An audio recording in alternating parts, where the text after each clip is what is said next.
Ed Miliband, the Shadow Business and Energy Secretary. Mr. Miliband, is any deal better than no deal? We need a deal. Under all circumstances. We absolutely need a deal. Look, let's take a step back here, Andrew.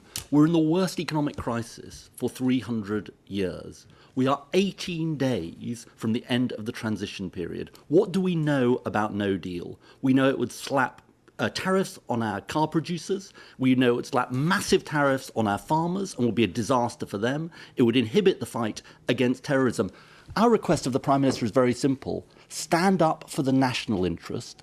Don't stand up, let me make this point, to people in your party who have always wanted no deal, wrongly in my view. Stand up for the national interest today, which demands you get the deal that you promised us was oven ready at the election. To get a deal, you know very well that Britain has to give way on its territorial fishing waters. Would you accept that? Well, no, both sides have to compromise. I don't accept that. So, but both sides, there's going to be give and take on both sides. And of course, I'm asking you about the specific things the British government would have to accept. Let me come to that. We've got to be tough in relation to fish. We've got to get the best deal we possibly can for our fishing fleets. Absolutely we do. But let me make this point to you.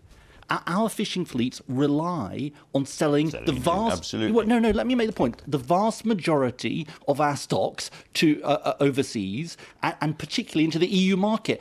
It will be a disaster for them to have no deal. So yes, let's get a tough deal. Let's be tough in relation to fish, but let's get a deal. So would you accept being tied to the single market in perpetuity in order to get a deal today? I don't accept that portrayal. Well, that's exactly what's going on in the negotiations. No, it isn't. That is the so-called ratchet clause. No, it isn't. Let me explain what's going on. In any trade deal, there is a balance between access to markets and maintaining minimum standards, right? Yes. I want us to have high minimum standards on workers' rights, on environmental standards. What do we have to fear from high workers' rights and environmental standards? So I'm sorry. I'm letting you make lots and lots of points. That's the point. That's the point of the interview, of course. You would accept the EU's demands on the so-called ratchet clauses. You would accept that if Britain diverges from the EU on regulations, on rules going forward, there could be fast punitive tariffs to publish. No, I think there is. That is the proposal. Well, we don't exactly know what the proposal is, but what I think is this. Hang on.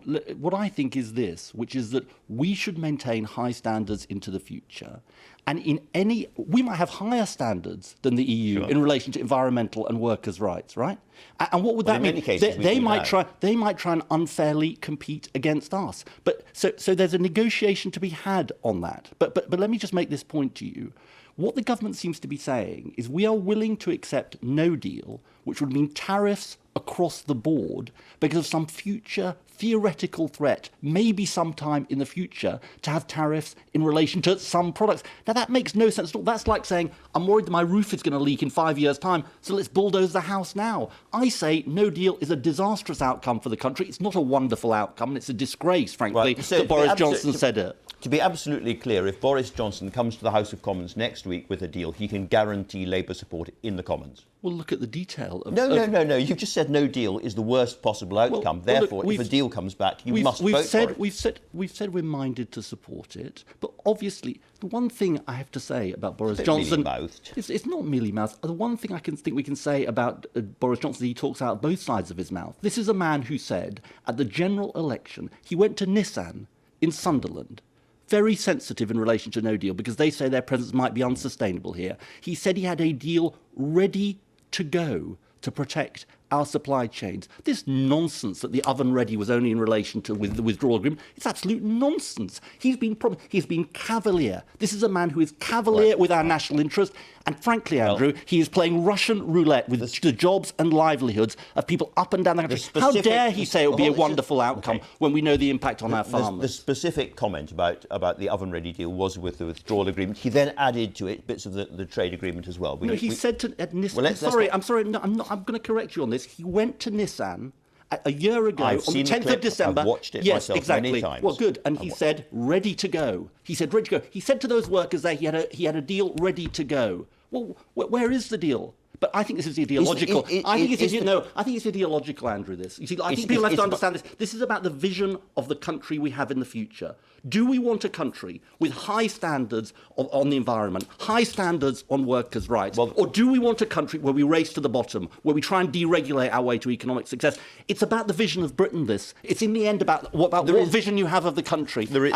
I say we don't deregulate our way to economic success. Well, I say that I have not heard anybody suggest that we should deregulate our way to economic success, that we should scrap workers' standards, that we should scrap environmental standards. I don't hear that from anybody at all. What I'm asking you fundamentally... Why are they so scared of high standards then? Why are they willing to blow up... Why are they willing to blow up jobs and livelihoods?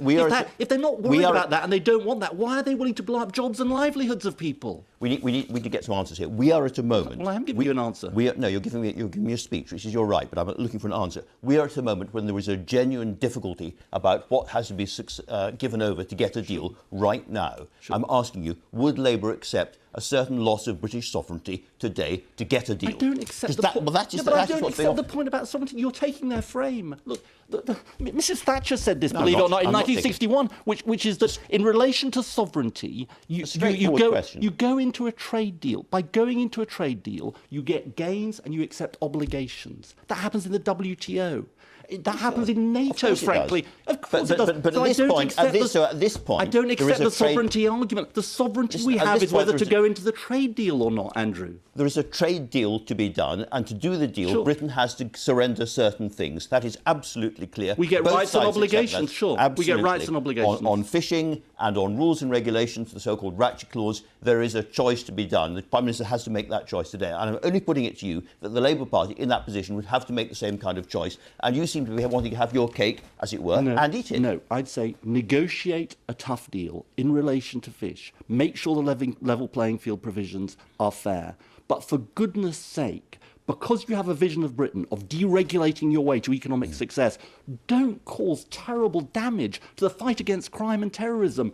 By the way, no deal's not an end point, Andrew. This is the thing. We'll go through all the pain, all the economic anguish.